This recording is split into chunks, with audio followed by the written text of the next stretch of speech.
Bismillahirrahmanirrahim. Assalamu alaikum dear students. I am Muhammad Zishan Abdullah and you are watching my YouTube channel Zishan Learning House. Dear students, आज हम discuss करने वाले हैं 10th physics chapter number 16 का एक important topic analogue and digital electronics. Dear students, अगर आप इस टॉपिक को अपनी बुक में देखते हैं तो वहां पर आप देखेंगे इस टॉपिक के अंदर किसी किस्म की कोई हेडिंग नहीं बनी होगी और अगर ये लॉन्ग क्वेश्चन में आता है तो बच्चों को इसको अटेम्प्ट करने में बड़ी प्रॉब्लम आती है। लेकिन स्टूडेंट्स, मैं आपको इस वीडियो लेक्चर के अंदर इसको एज अ लॉन्ग क्वेश्चन अगर बोर्ड में आता है तो आपने कैसे अटेम्प्ट करना है कुछ 7-8 डिफरेंट हेडिंग्स बनाकर डिफरेंट डेफिनेशन के थ्रू आपको समझाऊंगा ताकि टॉपिक आपके लिए इंटरेस्टिंग हो सके। इसके लिए जो है हम पिक्चर्स को यूज़ करेंगे, एनिमेशन को यूज़ करेंगे, कुछ एनिमेटेड वीडियोज़ होंगी, उसके थ्रू भी आपको टॉपिक समझाऊंगा ताकि टॉपिक इंटरेस्टिंग भी हो जाए आपके लिए, प्लस आपको ये भी समझ आ जाए कि अगर आपको ये लॉन्ग क्वेश्चन में आता है तो आपने इसको कैसे अटेम्प्ट करना है। आप इस वीडियो को लास्ट तक देखें ताकि टॉपिक आपके लिए जो है वो मुकम्मल तौर पर आपको उसकी समझ आ सके। तो सबसे पहले हम देखते हैं एनालॉग क्वांटिटीज क्या होती हैं। The quantities whose values vary continuously. Students, ऐसी मिकदारें जिनकी वैल्यू जिनकी मिकदारें कंटिन्यूसली वेरी कर रही हो, यानी मुसलसल इसकी वैल्यू बदल रही हो, किसी लम्हे के लिए भी जो है वैल्यू स्टॉप ना हो। जैसे मिसाल के तौर पर अगर हम देखते हैं टेम्परेचर को, तो हमें मालूम है कि सुबह के टाइम जो टेम्परेचर है बहुत ही कम होता है, लेकिन आहिस्ता सा टेम्परेचर बढ़ता है। फिर दोपहर होती है, टॉप पे हमारा टेम्परेचर पहुंच जाता है, उसके बाद टेम्परेचर आहिस्ता कम होता है। तो हम देखते हैं कि इस पूरे प्रोसेस के दौरान जो टेम्परेचर है वो कहीं पर फिक्स नहीं होता, बल्कि टेम्परेचर कंटिन्यूसली वेरी कर रहा होता है। इसी तरह से हमारे पास टाइम है, टाइम भी हमें मालूम है कि टाइम कंटिन्यूसली वेरी कर रहा होता है। टाइम किसी एक लम्हे के लिए भी जो है वो स्टॉप नहीं होता और ये कंटिन्यूसली वेरी कर रहा होता है। तो ऐसी मिकदारें जो कंटिन्यूसली वेरी कर रही हो, अगेन मैं रिपीट कर रहा हूँ, मैं ये नहीं बोल रहा हूँ कि वैल्यूज वेरी कर रही हो, मैं बोल रहा हूँ ऐसी मिकदारें जिनकी वैल्यू कंटिन्यूसली वेरी कर रही हो। वेरी तो कर रही है बट कंटिन्यूसली कर रही है, मुसलसल कर रही है, ऐसी मिकदारों को हम बोलते हैं एनालॉग क्वांटिटीज। जैसे आपको मैंने एग्जांपल दे दी, टेम्परेचर की होगी, टाइम है, प्रेशर है, इनकी मिकदारें जो है वो कंटिन्यूसली बदलती रहती हैं।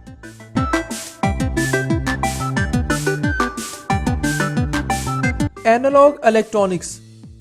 इलेक्ट्रॉनिक्स की एक ऐसी ब्रांच है जिसमें हम ऐसे सर्किट्स बनाते हैं जो कि एनालॉग क्वांटिटीज को डील करते हैं। यानी द ब्रांच ऑफ इलेक्ट्रॉनिक्स की ऐसी ब्रांच जिनमें हम ऐसे सर्किट्स बनाते हैं, ऐसे सर्किट्स डिजाइन करते हैं, जैसे आप यहाँ पर देख रहे हैं, जो कैसी मिकदारों को डील करते हैं, वो एनालॉग क्वांटिटीज को प्रोसेस करते हैं, यानी एनालॉग क्वांटिटीज को डील करते हैं। तो ऐसे सर्किट्स जो है हमारे पास वो एक्चुअली में एनालॉग इलेक्ट्रॉनिक्स को डील करते हैं। फॉर एग्जाम्पल, अगर हम एनालॉग इलेक्ट्रॉनिक्स की एग्जाम्पल की बात करते हैं तो हमारे पास बेस्ट एग्जाम्पल वो क्या है, पब्लिक एड्रेस सिस्टम है। जैसे आप यहाँ पर देख रहे हैं कि एक सोर्स है, हम जब बोलते हैं तो माइक्रोफोन एक्चुअली में उसको इलेक्ट्रिकल सिग्नल में कन्वर्ट करता है, देन आगे हम देखते हैं कि एनालॉग में जाता है, उसके बाद दोबारा से डिजिटल में जाता है। इसकी पूरी जो कन्वर्जन के बारे में डिटेल है अभी हम आने वाली स्लाइड्स में डिस्कस करते हैं। इसके अलावा रेडियोज़ है हमारे पास, टेलीविजन है, टेलीफोन्स है, ये तमाम जो है वो हमारे पास एनालॉग इलेक्ट्रॉनिक्स की एग्जांपल्स है। यानी इनमें तमाम ऐसे हम सर्किट्स बनाते हैं जो कि एनालॉग क्वांटिटीज को डील करते हैं। डिजिटल क्वांटिटीज क्या होती हैं? ऐसी क्वांटिटीज जिनकी वैल्यूज वेरी तो करे लेकिन नॉन कंटिन्यूस मैनर में करे। आपको याद है स्टूडेंट, जैसे आपको मैंने फर्स्ट बताया था एनालॉग क्वांटिटीज, उसमें क्या था, उनमें भी यही था कि ऐसी मिकदारें जो वेरी तो करे, यानी चेंज तो हो, लेकिन वो कंटिन्यूसली वेरी करी थी।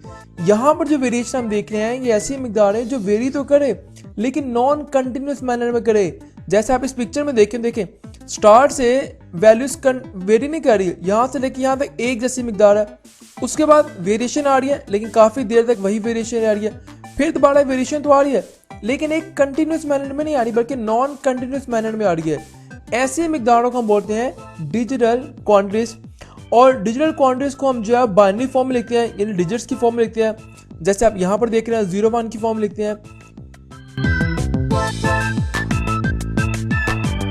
बात करते हैं डिजिटल इलेक्ट्रॉनिक्स की। The branch of electronics which deal with digital quantities. Electronics की ऐसी ब्रांच है जिनमें हम लोग ऐसे सर्किट्स वगैरह बनाते हैं जो कि डिजिटल क्वांटिटीज को डील करते हैं। तो उस इलेक्ट्रॉनिक्स की ब्रांच को हम नाम देते हैं डिजिटल इलेक्ट्रॉनिक्स का। और याद रखें कि डिजिटल इलेक्ट्रॉनिक्स को हम लोग जो है बाइनरी फॉर्म में लिखते हैं, यानी 0-1 की फॉर्म में लिखते हैं, और इसका यूज़ बहुत ज़्यादा आम है। और यही वजह है कि हमारी मॉडर्न जितनी भी टेक्नोलॉजीज़ हैं उनमें हम लोग अपनी तमाम डिवाइसेस को, तमाम सिग्नल्स को कन्वर्ट करके डिजिटल में जाने की कोशिश कर रहे हैं। उसकी रीज़न ये है कि डिजिटल इलेक्ट्रॉनिक्स को डील करना बहुत आसान है, इसको ईजी टू यूज़ है, इसको देखना बहुत ज़्यादा आसान होता है, इसको समझना बहुत ज़्यादा ईजी होता है। तो ये होती है हमारे पास डिजिटल इलेक्ट्रॉनिक्स। नेक्स्ट है हमारे पास सिग्नल, यानी एनालॉग और डिजिटल सिग्नल्स। एनालॉग सिग्नल्स क्या है? ऐसे सिग्नल्स हैं जिनकी वैल्यू कंटिन्यूसली वेरी कर रही हो।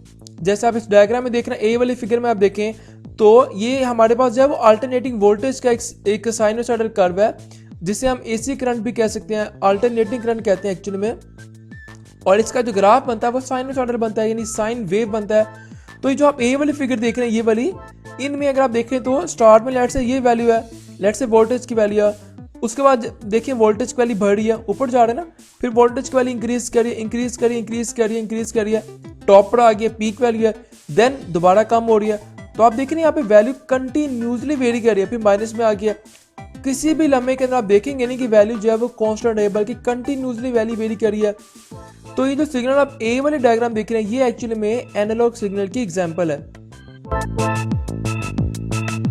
डिजिटल सिग्नल्स क्या होते हैं? ऐसे सिग्नल्स जिनकी वैल्यू वेरी तो करे बट नॉन कंटिन्यूस मैनर में करें, जैसे आपको पहले बताया मैंने।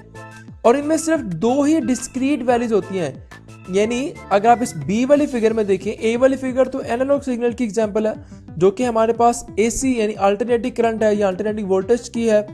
लेकिन अगर आप बी डायग्राम में देखें तो आप देखेंगे यहाँ पर, मान लें कि फॉर एग्जांपल इसकी जो पीक वैल्यू यहाँ पर ये लेट्स से 5 वोल्ट है, तो आप देखें काफ़ी देर तक जो है 5 वोल्ट ही रहेंगे, 5 वोल्ट ही रहेंगे, 5 वोल्ट ही रहेंगे काफ़ी देर तक।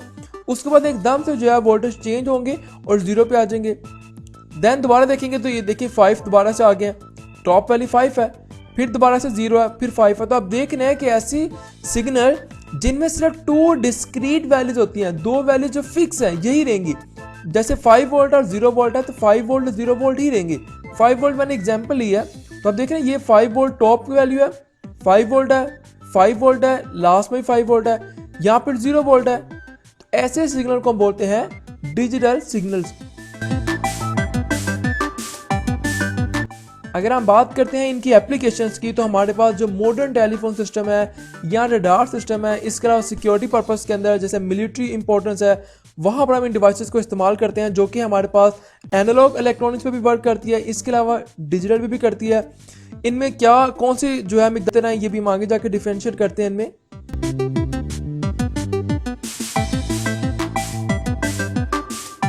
आज के टॉपिक की आखिरी एग्जांपल और आखिरी डेफिनेशन वो है एडीसी एंड डीएसी।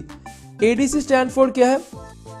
ऐसे सर्किट्स हम बनाते हैं एक्चुअली में जो कि एनालॉग सिग्नल्स को या एनालॉग क्वांटिटीज को कन्वर्ट करती है डिजिटल क्वांटिटीज के अंदर।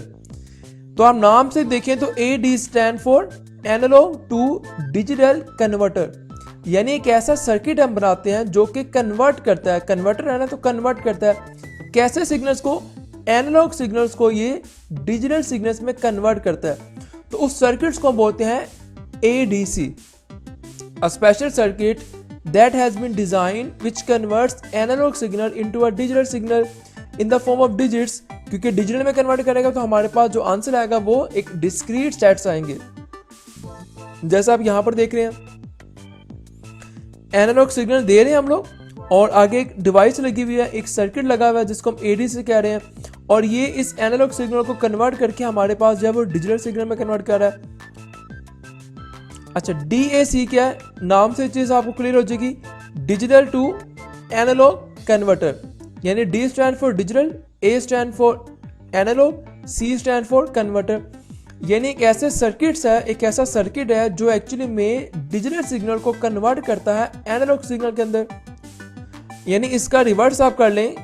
अब हमारे पास स्टूडेंट्स इसकी जरूरत की पेश आई है, क्योंकि कहीं पर जो है हमारे पास एनालॉग सिग्नल की ज़्यादा फोकस है, ज़्यादा बेनिफिट है, कहीं पर जो है हमें डिजिटल सिग्नल चाहिए होता है। तो जहाँ पर हमारे पास इनपुट में एनालॉग सिग्नल आ रहा होता है और हमें जो है वो आउटपुट में उसको चलाने के लिए जो डिजिटल सिग्नल चाहिए होता है, फिर वहाँ पर हम ADC को इस्तेमाल करते हैं ताकि ये कन्वर्ट हो जाए डिजिटल के अंदर। तो दोनों के अपने अपने फ़ायदे हैं। इस वीडियो में स्टूडेंट्स आप देखें तो यहाँ पर आपको दिखाएगा कि एनालॉग सिग्नल को डिजिटल में किस तरह से कन्वर्ट किया जाता है। ऑल दो ये हमारे टॉपिक का हिस्सा नहीं है, लेकिन एक इंटरेस्टिंग इन्फॉर्मेशन है, तो आप इसको जरा ध्यान से देखिएगा। सो यहाँ पर आप देखें ये सिग्नल जो ड्रा कर रहा है ये इस वक्त जो है वो एनालॉग है, क्योंकि वैल्यू कंटिन्यूसली वेरी कर रही है। अगर हमने इसको डिजिटल में कन्वर्ट करना होता है, और एक्चुअली में तो हमारी ये डिवाइस जो है एडीसी यही कन्वर्ट करती है ना, बट इंटरनली क्या चल रहा होता है, कैसे कन्वर्ट करती है, तो ये थोड़ा सा एक लॉजिक है। इसको बोलते हैं सैम्पलिंग, फिर ये क्वांटाइजेशन करती है, देन एनकोडिंग करती है, एक डिटेल कॉन्सेप्ट है। तो बहरहाल आपको सिर्फ यहाँ पर ये दिखाना था। अच्छा, फिर इनकी एप्लीकेशन क्या है, कहाँ कहाँ पर ये दोनों इस्तेमाल हो रहे हैं, ये भी आपको बता देता हूँ। ये देखें डिजिटल टू एनालॉग कन्वर्टर की एक छोटी सी एग्जांपल है कैसे कन्वर्ट किया जाता है। तो ये आप देख रहे हैं कि अगर सिग्नल एनालॉग है तो उसको डिजिटल में कन्वर्ट किया जाता है, डिजिटल को आप एनालॉग में भी कन्वर्ट कर सकते हैं। जैसे यहाँ पर हम जब बोलते हैं तो हमारा जो सिग्नल होता है वो एक्चुअली में एनालॉग सिग्नल होता है, उसको फिर आगे हमने अपनी जो हमारा एम्पलीफायर वगैरह होता है जिसमें ऑपरेट किया जाता है उसमें कन्वर्ट करने के लिए सिग्नल दोबारा से जो है वो एनालॉग से डिजिटल में कन्वर्ट होता है एडीसी। उसके बाद दोबारा से अगर हम सुनना चाहते हैं स्पीकर के अंदर तो दोबारा से ये फिर जो है डिजिटल से एनालॉग में कन्वर्ट होता है। इसका मतलब ये दोनों सर्किट जो है हमारे लिए बहुत ज़्यादा इंपॉर्टेंट है। हमने जो है जहाँ पर एनालॉग को डिजिटल में कन्वर्ट करना होता है वहाँ पर हम ये डिवाइस इस्तेमाल करते हैं, और जहाँ पर हमने डिजिटल को एनालॉग में कन्वर्ट करना होता है वहाँ पर हम DAC डिवाइस को इस्तेमाल करते हैं। तो आई होप ये टॉपिक जो अब आपको समझ लग चुका होगा। एक शॉर्ट सी वीडियो थी जिसमें मैंने कोशिश किया कि आपको पूरा टॉपिक आसान तरीके से टू द पॉइंट बता सकूं। आई होप आपको यहाँ तक समझ लग चुकी होगी। स्टूडेंट्स, अगर आपका कोई सवाल है तो आप जरूर हमसे कमेंट सेक्शन में पूछें, और इस चैनल को सब्सक्राइब करने के साथ साथ बेल आइकन को लाजमी हिट कीजिएगा ताकि मेरी आने वाली तमाम वीडियो आपको नोटिफिकेशन के जरिए बआसानी मिल सके। अपना बहुत सारा ख्याल रखिएगा। इंशाल्लाह ताला मुलाकात होगी नेक्स्ट वीडियो में, तब तक के लिए अल्लाह हाफिज।